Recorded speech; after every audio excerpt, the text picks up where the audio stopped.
पता नहीं किस रूप में आकर नारायण मिल जाएगा।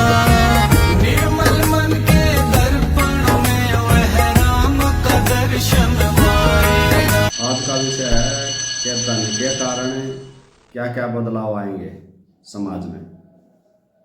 तो इसमें बताया है बोला धन के कारण धर्म घटेगा, पाप की जीत रहेगी, खान पान पहरान बदल जाना, पुण्य में नीत रहेगी, दो दो दिन की स्याही हो जाना, साची प्रीत रहेगी, भान भाई के चला मुकदमे बिगड़ी नीत रहेगी, बोला वीर नौकरी करया करेंगी फिर बिना चले गुजारा, वेद व्यास जी कुलू काल का हाल लिखने लगे सारा। तो भाई कलयुग के बारे में, कलयुग के समाज के बारे में क्या कहना चाह रहे हैं कि भाई धन के कारण धर्म घटेगा, जितना धन ज्यादा होगा उतना धर्म घटेगा। धर्म देखो एक बहुत बड़ी चीज है, धर्म को समझोगे तो बहुत पढ़ना और बहुत कुछ जानना पड़ेगा तभी समझ में आएगा। और जैसे सतयुग में क्या था, धर्म पे चलते थे सभी, इसीलिए सतयुग बोला जाता था। फिर त्रेता आया, त्रेता में धर्म में कटौती आई, फिर द्वापर आया तो और कटौती आई, और अभी कलयुग है तो और कटौती आ रही है, और आने वाले समय में और ज़्यादा आएगी ऐसा अनुमान है।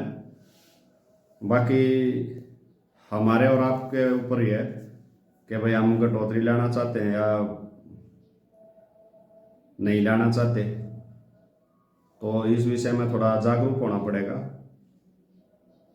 तो इसमें बताया कि भाई धन के कारण धर्म घटेगा, जितना धन ज्यादा होगा उतना धर्म कम होगा। धन के कारण धर्म घटेगा, पाप की जीत रहेगी, खान पान पहरान बदल जाना, पुण्य में नीत रहेगी, बोले सब कुछ बदल जाएगा। जो जो चीजें बताई हैं ये सारी चीजें बदल जाएंगी। वह बड़े सियाने कहा करते हैं कि भाई आज भी हैं कुछ बुजुर्ग लोग बोलते हैं कि भाई देखो सब वाक्य में बदल गया।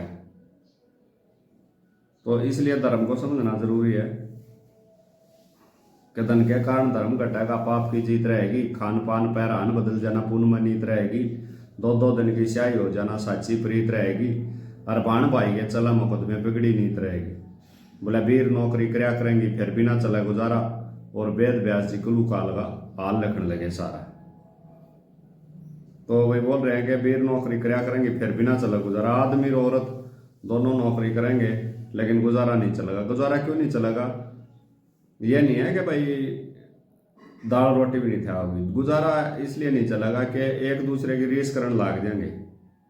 तो रीस करने से तो भाई गुजारा होता नहीं, किसी का भी नहीं होता। भाई अपने से नीचे वाले को आदमी देखेगा और भाई ऊपर वाले को भी देखेगा और कंपैरिजन करेगा, और भाई जिसका जैसा इनकम है उसी के हिसाब से खर्चा करेगा और सारी चीज़ों को देख के चलेगा, बड़े छोटे को, और भाई अपने काम धंधे को, तभी काम चलेगा। यह नहीं है कि भाई इनकम ज़्यादा होने से ज़्यादा सुख मिलता है। सुख एक अलग चीज़ है और पैसा एक अलग चीज़ है।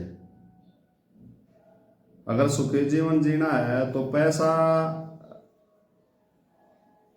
अहमियत रखता है, लेकिन इतनी अहमियत नहीं रखता कि भाई ज्यादा पैसा होगा तभी खुश होगा।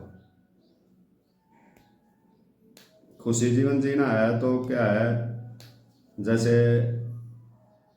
अभी दुनिया में क्या है, समाज में एक समस्या है, बहुत बड़ी समस्या है। यह समस्या नहीं है कि इनकम नहीं है, इनकम तो बहुत सारे लोगों के पास है। इनकम तो हर आदमी कर रहा है, मेरे ख्याल से 99% आदमी इनकम कर रहे हैं। लेकिन जो भी इनकम कर रहे हैं, कमाई कर रहे हैं, तो वो मतलब सही जगह पर नहीं लग रहा पैसा। समस्या ये आ रही है कि पैसा सही जगह, वेस्टेज ज़्यादा हो रहा है। और वेस्टेज इसलिए हो रहा है कि मन भाजा भाजा अंडा है, भाई यो ले ले, यो ले ले, यो ले ले। तो कहने का मतलब क्या है, एक दूसरे की रीस कर रहे हैं। तो इसलिए यह समाज की बहुत बड़ी समस्या है कि भाई इनकम तो है लेकिन खर्चा सही जगह नहीं हो रहा, सही ढंग से नहीं हो रहा, तो इसलिए दिक्कत आ रही है।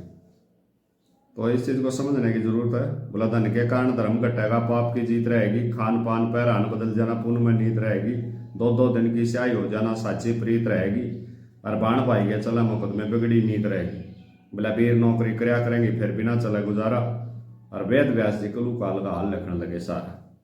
पता नहीं किस रूप में आकर नारायण